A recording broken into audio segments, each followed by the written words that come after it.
J'espère que vous allez bien et nous retrouvons avec joie Anne-Marie Martin, qui rit d'ailleurs derrière, notre sophro-analyste des mémoires prénatales. Comment ça va Anne-Marie ? Bien. C'était bon les vacances ? C'était très bien. Ouais. On s'est vu un peu pendant le festival. Bon, aussi. oui, on s'est vu début juillet quand même. Oui, c'est vrai. Il était très bien aussi ce festival. Voilà. Vu de loin, non, de votre côté ? Bah, j'ai participé, j'ai été voir des choses quand même. Bon, d'accord. On vous pardonne. Alors, on revient avec un super sujet. Le deuil et la séparation, alors qu'on se retrouve. Mais oui, je sais, mais c'est un sujet important, c'est un sujet primordial qui est difficile à aborder. Effectivement, il n'y a pas grand monde qui en parle. Et pourtant, ça fait partie de la vie et j'ai envie de dire, ça fait partie de beaucoup de mes séances, en tout cas mes clients. À un moment donné ou à un autre, on en parle. En plus, on est dans le mois, la journée des aidants, donc c'est des personnes qui ont ça en tête, puisqu'on aide jusqu'au bout, voilà. N'est-ce pas ? Donc c'est vrai que c'est un sujet un petit peu d'actualité, on va dire, même si ça fait un peu grincer des dents. Alors, qu'est-ce qu'on va dire sur le deuil ? C'est une séparation, ça, effectivement. C'est une séparation, c'est apprendre à faire la paix avec les personnes qui nous entourent, les proches. C'est-à-dire si on a une mort récente, mais moi je parle aussi, n'oubliez pas, des mémoires prénatales. Le deuil, le premier deuil que l'on vit si on a eu un jumeau, c'est le jumeau perdu. Et du coup, c'est très important de s'en libérer. On peut retrouver une émission sur le jumeau perdu. Je sais. Non, mais c'est pour les auditeurs. Oui, on en a déjà parlé. Voilà, si vous cherchez ça. Après, il y a aussi le lien à la mère, c'est-à-dire accepter de se séparer de maman. Tout début de vue. Et puis il y a la séparation amoureuse. Exactement.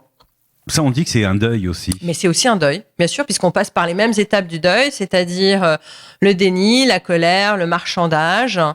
On marchande avec la mort. On essaye de marchander en se disant que c'est peut-être pas vrai, qu'on va peut-être y arriver, qu'on va peut-être le récupérer, qu'il est parti mais c'est pas possible. Voilà. Et donc il y a un moment donné où on passe effectivement à un moment de dépression, de tristesse. Pour arriver à une acceptation, ce qui nous fait monter parce que derrière l'acceptation, il y a une reconstruction et il y a souvent un niveau de conscience qui augmente. Donc oui, toutes les séparations, que ça soit des morts ou des séparations avec un amoureux ou même des déménagements, j'ai envie de vous dire, où vous vendez une maison, où vous vendez un appartement. Ah oui. Ou la perte d'un boulot, enfin tout ça. Exactement. La perte d'un boulot, c'est un deuil qu'il faut faire, c'est-à-dire passer à un autre niveau, essayer de voir ce qu'on peut en tirer et faire comment. Un deuil qu'il faut faire. On entend souvent ça, faire le deuil. Mais on ne sait pas très bien ce que ça veut dire. Accepter que c'est mort, quoi. C'est accepter de traverser les émotions, surtout. Et les émotions dont j'ai parlé, il y a de la colère, il y a de la tristesse, il y a de la culpabilité, peut-être. Et pour les traverser, moi, en sophro-analyse, je fais faire des dialogues, je fais faire des expressions d'émotions, je fais faire des lettres que l'on brûle, je fais faire des petits rituels avec des bougies, avec par exemple des petits objets dont on se sépare au fil de l'eau, pour accepter de grandir, on matérialise aussi. On matérialise, voilà, l'amour et en même temps aussi tout ce qui a manqué ou tout ce qui n'a pas été dit. Parce que dans les deuils, il y a aussi tout ce qui n'a pas été dit, qu'on veut cacher et qu'on se dit et qu'on reste avec ça sur le cœur, c'est dommage. Puis souvent on dit que c'est pour soi-même qu'on pleure. Bah oui, on pleure c'est un peu de l'égoïsme, quoi. On pleure de plus voir l'autre. Ouais. C'est pour ça que c'est intéressant de travailler le sujet, de se dire que l'autre, c'est peut-être pas forcément négatif qu'il soit mort ou qu'il soit parti, etc. Ça peut être une libération pour lui. Et si c'est une libération pour lui, pourquoi continuer à souffrir, nous ? Oui, c'est sûr, mais quand on est dans le cas d'un couple, par exemple, qui a vécu 50 ans de mariage ou 60 ans, parce que ça arrive, c'est difficile. Là, c'est très très dur. Là. Mais c'est très difficile. Parce que évident. Tout d'un coup, tout change. Tout change. Mais c'est pas pour ça que la personne qui reste va sombrer. Elle peut très bien trouver un autre sens et s'adapter et peut-être découvrir l'indépendance, peut-être qu'elle peut y arriver. Rebondir et se dire tiens, c'est une nouvelle étape de ma vie. Exactement, c'est autre le chose. Jour du reste de ma vie, comme dirait la chanson. La chanson et le film. Voilà. Oui, ça peut être vécu comme une étape. Pour moi, c'est pas forcément. Il faut pas voir ça comme des épreuves à chaque fois ou des difficultés trop grandes. C'est quelque chose qui nous fait grandir à chaque fois. On peut se dire aussi qu'on le retrouvera après. Si on croit aux vies antérieures et à la vie après la vie. Exactement. Moi, comme j'y crois et comme j'ai lu beaucoup de choses et que je le vois en séance, etc., Moi, je pense que c'est une porte sur autre chose. Oui. Du coup, oui, il y a pas de vraie séparation. Le lien est toujours là, la connexion, elle est toujours là. C'est juste que physiquement, il y a plus la personne. Voilà. Même Einstein l'a dit, hein. C'est vrai. On est énergie. Ah oui, on est énergie, exactement. Ne meurt pas. On peut pas la créer, on peut pas la détruire. On ne peut que la transformer. Donc, ça se transforme. On peut supposer qu'il y a une transformation. Moi, j'en suis sûre. Il y a plein de livres qui en parlent. Enfin, vous avez certainement vu des vidéos ou lu des choses sur les expériences de mort imminente. Enfin, voilà. Donc, pour moi, c'est... Il y a une espèce de ressenti. On a l'impression d'être immortel. Non, c'est pas vrai. Quand on est petit, non, mais ce que je veux dire, on a quelque chose en nous qui nous le dit, qui nous dit que quand même, on est immortel. Voilà, il y a quelque chose qui perdure. Notre âme, notre âme est immortelle. Et moi, je vous dis, en séance, en sophroanalyse, on travaille avec l'âme de la personne, avec la conscience profonde dans ce qui reste. Et je trouve des mémoires qui datent du passé. Et du coup, je vous dis, oui, il y a une partie de nous qui est immortelle. Oui. Alors, Anne-Marie Martin, sophroanalyste des mémoires prénatales, comment vous nous accompagnez ou vous nous aidez dans ce cas de deuil et de séparation? Eh bien, voilà, je vous l'ai dit tout à l'heure, ça passe souvent par des dialogues, donc c'est psychocorporel, mais des dialogues avec des émotions. Donc, ce qui est bien, c'est d'évacuer, de dire la colère, de dire la tristesse, de dire ce qui n'a pas été dans un couple ou avec papa-maman quand c'est eux qui s'en vont. Ne pas rester avec ça à l'intérieur, de l'évacuer.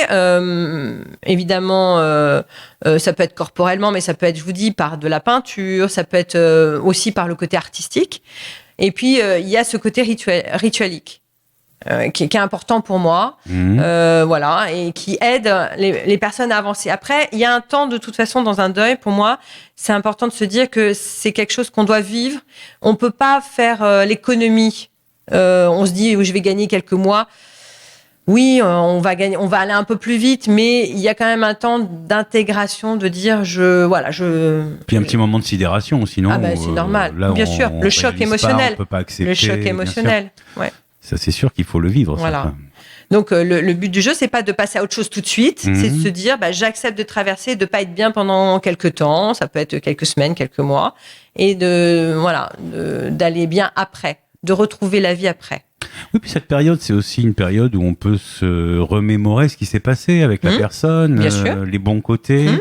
Alors moi, j'ai une particularité, je sais pas si ça arrive, mais j'efface souvent les mauvais côtés. Ce qui fait que, par exemple, si on va s'engueuler aujourd'hui, vous et moi, dans 15 jours, j'aurais complètement oublié. Mais tant mieux. Vous revoir comme si c'était rien. Mais c'est une bonne chose, hein. C'est un truc vachement bien, je trouve. C'est un peu bizarre. Mais c'est une résilience naturelle. Donc, dans ces cas-là, des fois, on peut oublier les mauvais côtés, mais se rappeler quand même ce qui était bon, ce qui était, c'est ce qu'on a aimé chez cette personne, peut-être. Ça, c'est une bonne chose. Ouais. C'est une bonne chose. Après, il faut essayer il faut pas que ça soit du déni trop grand. Voilà. Mais ou un oubli des mauvaises choses, ça veut dire que vous n'êtes pas rancunier et qu'il y a des choses qui passent. Voilà, ça peut être des détails. Du coup, je pense que c'est une bonne chose. D'accord. C'est très bien. Qu'est-ce qu'on peut dire d'autre ? Que ces deuils, il faut voir ça comme des renoncements nécessaires. Que c'est comme, il faut accepter qu'il y a des périodes de notre vie qui passent, que ça soit peut-être l'enfance. Par exemple, il y a beaucoup de mes clients qui restent coincés dans l'enfance, vous savez, il y a aussi le syndrome de Peter Pan, les gens qui ne veulent pas grandir, qui ne veulent pas devenir adultes. Et c'est le deuil de l'enfance, effectivement, de cette période insouciante de bonheur où on était assez passif puisqu'on était responsable de rien. Voilà, donc moi, c'est accepter de grandir. C'est un petit peu compliqué ça, parce que même quand on arrive à 70 ans, des fois, il y en a beaucoup qui me disent j'ai l'impression d'être à l'intérieur toujours ce gamin ou cet ado qui sautille. Mais c'est pas pour ça. D'où certains accidents, des fois. Voilà, mais alors, c'est pas pour ça que l'enfant intérieur ou l'adolescent doit pas être à l'intérieur de vous, mais c'est pas lui qui doit gérer votre vie.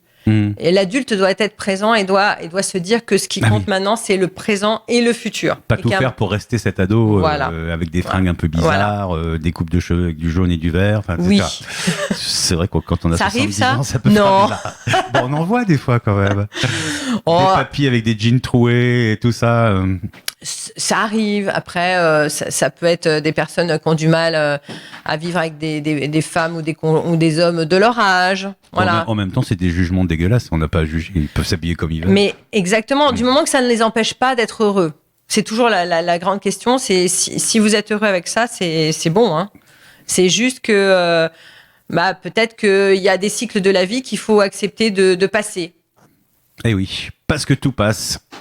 Tout se transforme, tout évolue. C'est comme ça, hein, on s'adapte ou on meurt. Hein, c'est la règle fondamentale de la nature, quoi, en quelque sorte. On est d'accord. Donc, oui, et on peut mourir sans être mort, c'est-à-dire si on reste accroché à quelque chose. Complètement. Mais c'est ça l'idée, c'est de quitter. Il faut vraiment, l'idée, c'est de vivre pleinement sa vie. Ça veut dire de quitter toutes ces petites parties de vous qui sont terminées, qui sont derrière vous, tout ce qui vous accroche trop au passé, tout ce qui est là. Voilà, c'est derrière vous. Maintenant, il faut accepter, comme le serpent, de faire une mue, de faire une mue à chaque fois, bien sûr. Soi, voilà. Mais c'est ça, c'est le but du jeu. D'accord. Et là, vous pouvez nous aider. Voilà, j'aide, j'accompagne. Vous pouvez nous accompagner. Oui, mais c'est vous en face qui faites le travail. Mais c'est sûr, mais des fois on a besoin de quelqu'un juste pour parler, pour poser ses bagages justement. Voilà. Ça peut pas se dire des fois dans la famille ou quoi. C'est bien d'avoir quelqu'un neutre comme ça à qui on peut confier. J'en ai marre, j'en peux plus. Même si tout se fait en état de relaxation, donc c'est quelque chose qui se fait plus naturellement, c'est plus fluide et c'est souvent plus émotionnel, mais il y a une libération qui est souvent plus profonde. Il y a de la sophro qui entre en jeu là. Bah oui, toujours. Oui. D'accord. Moi, je mets toujours la sophro avec. On a des rendez-vous bientôt avec Anne-Marie Martin sur la péniche, Altea ou des choses comme ça. Oui, le prochain, c'est le 26 novembre. Vendredi 26 novembre. C'est pas tout de suite. On se reverra d'ici là. Ça sera quoi le 26 novembre? Ce sera toujours sur les mémoires prénatales. Après, j'hésite encore sur le sujet, sur le jumeau perdu ou la naissance. Et puis, je vais avoir un autre rendez-vous, mais un peu plus loin. Je vais faire une soirée méditation le 19 novembre. D'accord. À Marguerite, c'est au jardin intérieur. Ça, c'est vers Nîmes, ça. C'est vers Nîmes, voilà. C'est un bel endroit où il y a des arts martiaux, où il y a du yoga, du qigong. Le nom est joli en tout cas. Le jardin intérieur, c'est très beau, c'est magnifique. Peut-être que vous avez un cabinet aussi dans le coin, non? J'ai un cabinet, je travaille sur Villeneuve-les-Avignon. Voilà. Ça, c'est une nouveauté aussi. C'est une nouveauté. Je fais des séances individuelles sur Villeneuve-les-Avignon. Oui. Comment on vous joint dans ces cas-là? Bien, par téléphone. Donc 06 61 73 49 67. Bien, on le répète, allez quand même une fois. 06 61 73 49 67. Anne-Marie Martin, merci beaucoup. Merci à vous. On se revoit en novembre, avant le 19, comme ça on pourra annoncer les 26, comme ça on pourra annoncer les rendez-vous. Avec plaisir. À bientôt. À bientôt.